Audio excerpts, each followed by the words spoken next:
朋友们好，我是江峰。大家看新闻了没有？就在3月20日，伊朗居然向距离本土4000公里外的英美联合军事基地迪戈加西亚岛发射了2枚中程弹道导弹。这本来是个震撼世界的大新闻，这意味着什么？意味着伊朗的导弹射程直接翻倍，不光是覆盖了整个中东，甚至连西欧的家门口都摸得到了。欧洲那帮政客吓得连夜开会，川普这边也是眉头一皱，本来觉得中东的烂摊子快收拾完了，结果又飞来这么个大炮仗。但是朋友们，咱们把镜头拉近，仔细端详一下这场堪称史诗级的远程打击，你就会发现，这表面上看是伊朗在秀肌肉，实际上它是一出彻头彻尾的黑色幽默。根据多家权威媒体的确认，这2枚大张旗鼓发射的霍拉姆沙赫尔4型弹道导弹，连迪戈加西亚基地的防浪堤都没摸着。一枚被美军战舰上的标准3反导拦截弹像拍苍蝇一样稳稳地在太空中段给敲掉了，而另外一枚更绝了，它连让美军开火的资格都没混上，还没飞到地方，直接在半空中自行解体了，化作了印度洋上空一朵绚丽的烟花。好好的弹道导弹怎么飞着飞着就散架了呢？今天咱们就来一场云端硬核拆解，扒开这枚导弹的五脏六腑，你会震惊地发现，里面竟然塞满了中共出口的所谓军民两用降配零件。这不仅仅是伊朗老铁的一次惨剧，它更是一面照妖镜，直接照出了中共引以为傲的东风快递到底是个什么成色，同时也顺带着把中南海里那笔见不得光的军工分赃烂账给抖落了个底朝天。咱们先来复盘一下这场荒诞的远程袭击迪戈加西亚岛，那是美军在印太战略和中东战略里的一颗定海神针。岛上停着 B-2 隐形轰炸机、B-52 战略轰炸机，是美军长途奔袭伊朗的大后方。前几天英国政府刚刚点头，允许美军使用这个基地对伊朗霍尔木兹海峡的导弹发射阵地进行打击。伊朗那边一看，好啊，你敢把轰炸机停在那儿，我就给你来个擒贼先擒王。于是伊朗革命卫队从地库里拉出了他们压箱底的宝贝霍拉姆沙赫尔4型弹道导弹。这款导弹的底子其实是当年从朝鲜弄来的无水端导弹，后来俄罗斯人又帮着改了改发动机和弹头。伊朗宣称这玩意儿射程2000公里，但实际上只要把弹头重量减轻，它完全能飞到4000公里外的迪戈加西亚。可以说这是伊朗手里飞得最远最具威慑力的杀手锏。随着点火指令下达，2枚重达20吨的庞然大物腾空而起，直插大气层。第一枚规规矩矩地沿着抛物线飞行，刚进入中段，美军部署在印度洋上的宙斯盾舰上的雷达就锁定了它。美军舰长估计连咖啡都没放下，直接按下按钮，一枚标准3拦截弹腾空而起，在大气层外迎头撞上，干脆利落，灰飞烟灭。这展示了美军实打实的战区高空反导能力。但真正让人啼笑皆非的是第2枚导弹。这枚导弹在飞出大气层，进入中段巡航或者准备重返大气层的时候，突然之间在美军雷达的屏幕上它裂开了，不是被拦截弹击中，而是它自己像个散了架的积木一样，在几万米的高空中碎成了无数块残骸，洋洋洒洒地掉进了印度洋。这事儿一出，伊朗官方媒体集体静默，假装无事发生，而西方的军事专家们则笑得前仰后合。弹道导弹在飞行途中自行解体，这不是什么新鲜事，但放在号称中东第一导弹强国的伊朗身上，尤其是用在如此重要的战略报复行动中，这就耐人寻味了。为什么会散架？咱们得看看这枚导弹的血统。在过去这2年的极限战争和全面制裁下，伊朗原本那点俄罗斯和朝鲜的家底儿早就打得差不多了。俄罗斯自己深陷乌克兰战场的泥潭，自家的伊斯坎德尔导弹都得靠挖洗衣机芯片来凑数，哪里还有多余的高级货卖给伊朗？朝鲜那边的产能也就是个手工作坊，那伊朗怎么办？只能把目光投向世界工厂，投向那个口口声声说自己中立，背地里却大搞灰色供应链的中共。从2025年底开始，大量悬挂着各种马甲旗帜的制裁船只，满载着来自中国珠海、上海等地的化工原料、电子元器件、碳纤维材料，源源不断地驶入伊朗的阿巴斯港。这枚解体的霍拉姆沙赫尔寺，其实就是一个披着波斯外衣的中国山寨大杂烩。既然是大杂烩，咱们就得用专业军事分析的角度来进行一次硬核的病理分析，到底是哪个部位出了问题，导致了这起空中惨案？这就必须得把中共那些吹得天花乱坠，实则拉胯至极的军民两用零件拿出来一个个的公开处刑了。首先，弹道导弹要飞4000公里，中段飞行几乎全靠惯性导航系统，也就是 INS， 再辅以卫星导航来修正偏差。伊朗这回用的正是通过灰色渠道从中国弄来的光纤和激光陀螺仪，外加引以为傲的北斗卫星接收模块。中共的军工企业在推销这些东西的时候，那广告词写的是让人热血沸腾，什么北斗级精密、抗干扰能力全球第一。可实战环境是什么样？导弹升空后要承受10几个 G 的巨大过载，还要面临高频剧烈的震动。中共出口的这些所谓高精度陀螺仪，在恒温恒湿的实验室里确实转得飞起，可一旦装在导弹上，遇到真实的弹道环境，那漂移率简直比北京早高峰的出租车计价器跳得还快。导弹还没飞出波斯湾呢，陀螺仪就已经晕头转向了。内部计算机一算，哎呀，航向偏了10几度，赶紧修正，可越修越歪。这时候原本指望北斗系统来救场，结果呢，在4000公里的长距离高空飞行中，面临着电离层干扰和可能存在的美军电子压制，中共这批廉价的北斗模块直接丢星了，变成了断线的风筝。失去了准确姿态感知的导弹，就像一个喝醉了酒的莽汉，在高空中开始疯狂的不规则扭动。紧接着，第二个致命器官发作了，中共出口的见光死芯片。导弹飞越大气层边缘，要穿过著名的范艾伦辐射带，这里的空间辐射极强，任何军用航天器都必须使用经过严格抗辐射加固的芯片。这种芯片工艺极其复杂，成本极高。中共卖给伊朗的那些用于火控和制导的微处理器，包装上写着军规，实际上就是把华为、中兴淘汰下来的民用级双用途芯片换了个壳。这些民用芯片遇到高能粒子穿透，瞬间就会发生一种叫单粒子翻转的物理现象。简单来说，就是芯片内存里的0变成了1， 1变成了0，这可要了亲命了。导弹的大脑瞬间蓝屏死机，传感器读数乱作一团，控制翼面的次伏电机接收到乱码指令，直接把舵面打到底。此时导弹正以几倍甚至10几倍音速在飞行，姿态彻底失控，舵面乱动，直接导致导弹承受了极其恐怖的侧向气动载荷。这就轮到第3个中共山寨产品闪亮登场了，劣质碳纤维。为了减轻弹体重量，增加射程，霍拉姆沙赫尔寺的弹体大量使用了碳纤维复合材料。这些材料是从中国、上海等地的一些皮包公司进口的。中共的碳纤维产量虽然大，但高端的 T800、T1000 级别依然良品率堪忧。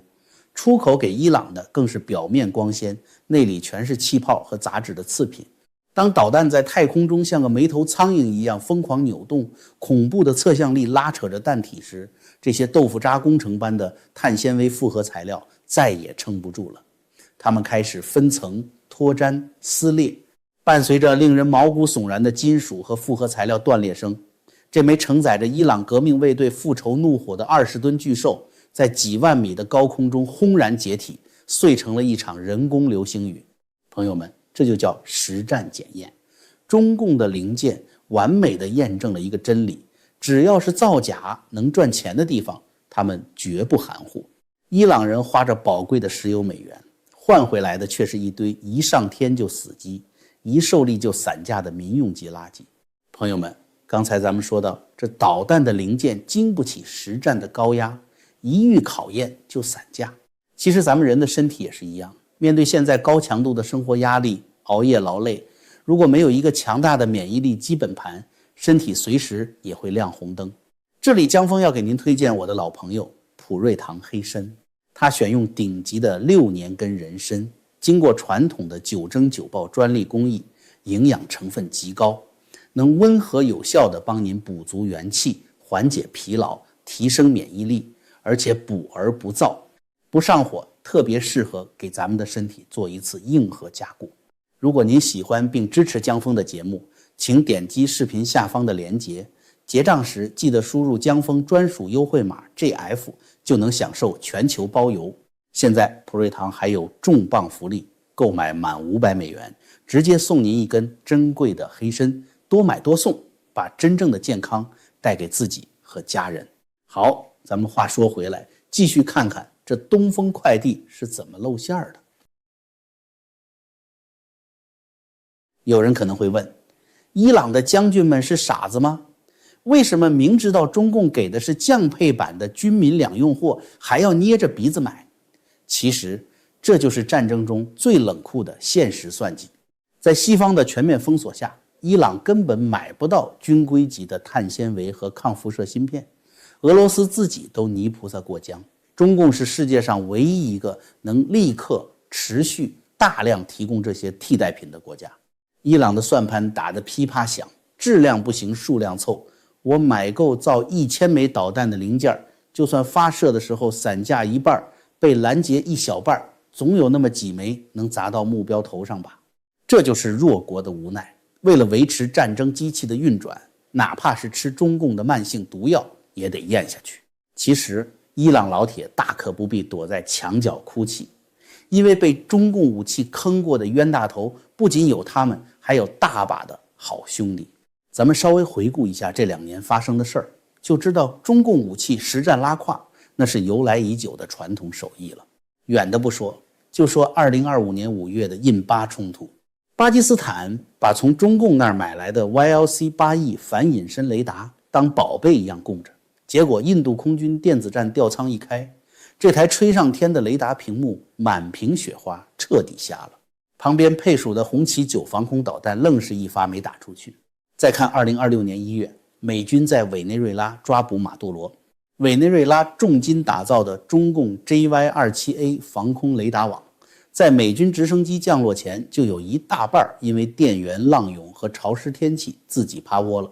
剩下的被美军电子战飞机轻松压制。马杜罗到死都没想明白，说好的中国神盾去哪儿了？还有伊朗自己上个月刚买的红旗9B 系统，反应时间慢得像树懒，连发射按钮都没按下去，就被以色列的 F-35炸成了零件状态。所有这些在海外丢人现眼的败局，再加上这次迪戈加西亚上空的解体烟花，拼凑出了一幅极其荒诞又极其真实的画面。这幅画面直接把矛头指向了中共一直以来吹得神乎其神，用来恐吓台湾、威慑美国的终极武器，大名鼎鼎的解放军战略火箭军，也就是他们引以为傲的东风快递。大家顺着我的逻辑往深里想一想，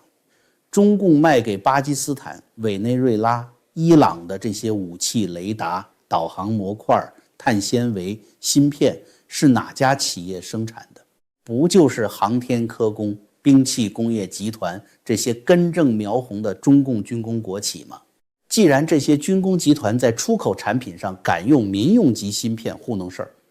敢在陀螺仪上偷工减料，敢把满是气泡的碳纤维卖出国，你凭什么认为他们在生产自家用的东风31AG、东风41，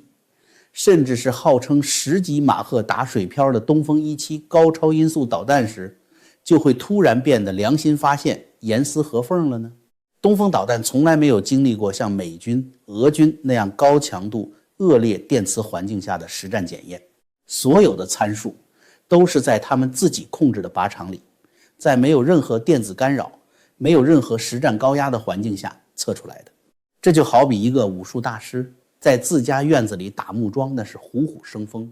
可一上擂台遇到真拳击手，1秒钟就被 KO 了。咱们用最基本的材料学和电子学常识来降维打击一下中共的高超音速神话，东风17号称能在极高空进行复杂的滑翔机动，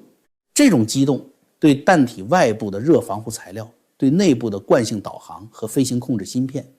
要求比伊朗这枚常规弹道导弹高出何止10倍100倍。如果在相对简单的弹道飞行中，中共的碳纤维都会撕裂，北斗模块都会丢星，芯片都会被辐射打死机，那么当东风17以10马赫以上的速度在太平洋上空摩擦出几千度的高温电浆体时，它那曾由同样一批腐败军工厂生产出来的热防护壳会不会直接烧穿？它内部那些没有经过严苛军规测试的控制芯片会不会在美军强大的电磁压制下瞬间宕机，让这枚价值连城的导弹直接一头栽进海里？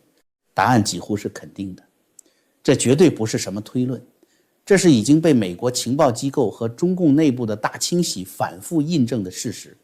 彭博社前阵子爆料的火箭军丑闻大家都听说了吧？导弹燃料箱里灌的是水，西部沙漠里的导弹发射井盖连打都打不开。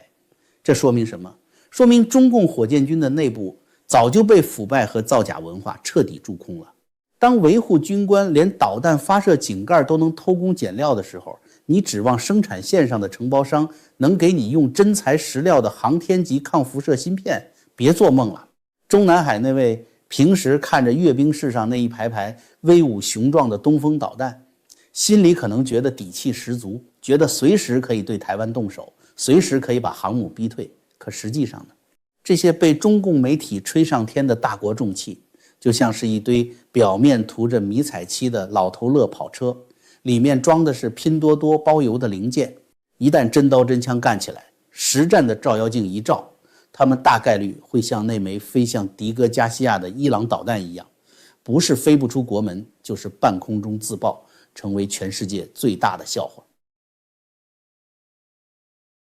聊到这里，咱们必须得往深里挖一挖了。火箭军如此拉胯，军工系统造假成风，连糊弄伊朗人的武器都能在半空中解体，这就不可避免地引出了一个极其核心，也是让中南海最为忌讳的政治命题：100亿、1000亿的军费到底去哪了？到底是谁动了这块硕大无比的军工大蛋糕？这2年国内官场最热闹的戏码，莫过于火箭军高层和军工系统大佬被连锅端。从前任司令李玉超到国防部长李尚福，再到兵器工业集团、航天科工集团，那些顶级的导弹制导专家、雷达专家像是下饺子一样被扔进了秦城监狱。咱们很多翻墙出来的朋友，或者有些海外的观察家，常常会产生一种幻觉，他们觉得包子搞这么大规模的清洗，是因为他被手底下这帮贪官气坏了，觉得他是一个眼里揉不进沙子的清官，是为了实现强军梦在痛心疾首地整顿军队。朋友们，大错特错，用这种逻辑去理解中共的集权体制，简直就是太天真了。咱们必须打破这个迷思，这场惊天动地的军工大反腐根本不是因为皇上清廉，而是因为分赃出了大问题，是因为底下人动了不该动的核心利益，甚至动摇了皇上的保命根基。咱们来算一笔账，过去这10几年，中共的军费预算是以每年几何级数在暴涨的，现在公开的数字早就突破了15000亿人民币，这还不算那些隐藏在各种军民融合项目里的隐形开支。军队和军工系统是整个中共体制内最庞大、最肥沃且绝对不透明的一个黑箱，他们打着国家绝对机密的幌子，不受任何民间审计的监督，人大的预算审查在他们面前就是一张废纸。你以为这么大的一块肥肉，作为党内一把手、军委主席，塔尖上那位会不去咬一口？别忘了，他不仅仅是一个人在战斗，他的背后是庞大的习氏家族，是他提拔起来的一众枝江新军和闽江旧部。要在集权体制内维持绝对的统治，要养活这帮如狼似虎的政治亲信，要在海外维持庞大的红色家族利益，钱从哪儿来？靠他1个月2万块钱的死工资吗？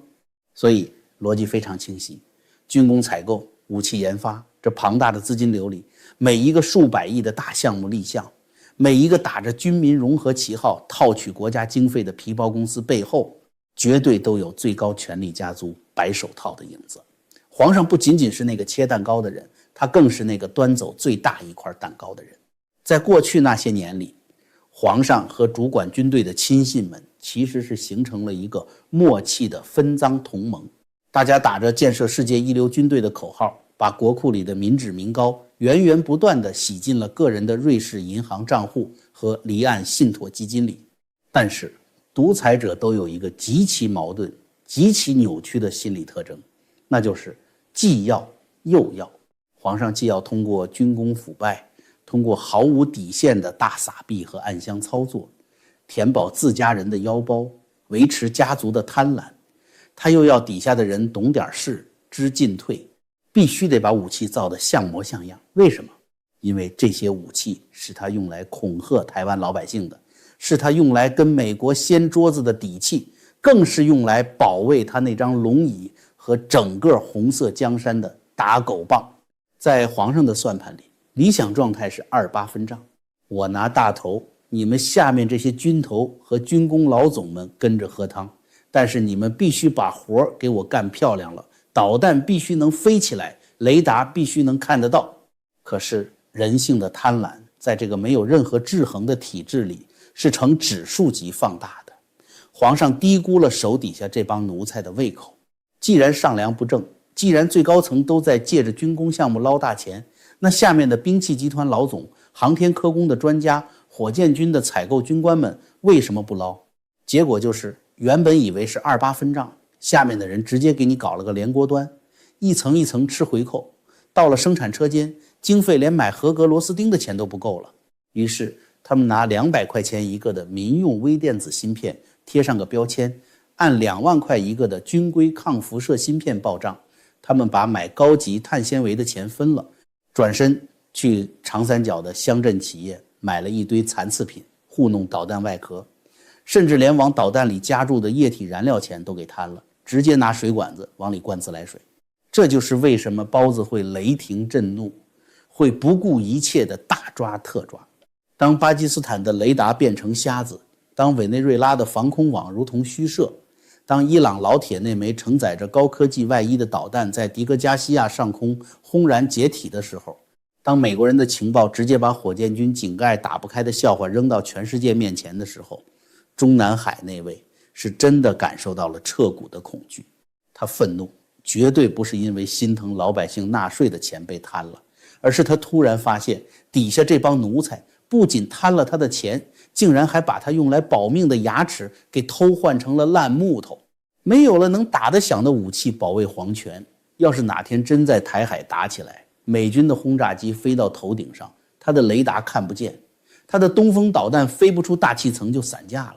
那别说继续分蛋糕了，他连身家性命，连这江山都要搭进去，这才是犯了欺君之罪，这才是动了皇上的命根子啊！朋友们，迪戈加西亚上空的解体碎片绝不仅仅是伊朗的一次军事行动失败，它其实是中共体制性腐烂的一颗巨大的照明弹。它清清楚楚地照出了一个荒谬的现实，一个连婴儿奶粉都要造假，连每天炒菜的食用油都要混着化工煤制油来运输的体制，一个全社会都在比拼互害，毫无诚信可言的政权，你凭什么指望他在那个没有任何媒体敢报道，没有任何老百姓能监督的军工黑箱里，能给你造出严丝合缝、天下无敌的大国重器？好，今天咱们就聊到这里。如果您觉得江峰这番硬核拆解听着还算痛快，觉得咱们把中共军工和官场这层窗户纸捅得还算透彻，请一定要顺手点个赞。还没订阅的朋友，赶紧点击关注并打开旁边的小铃铛，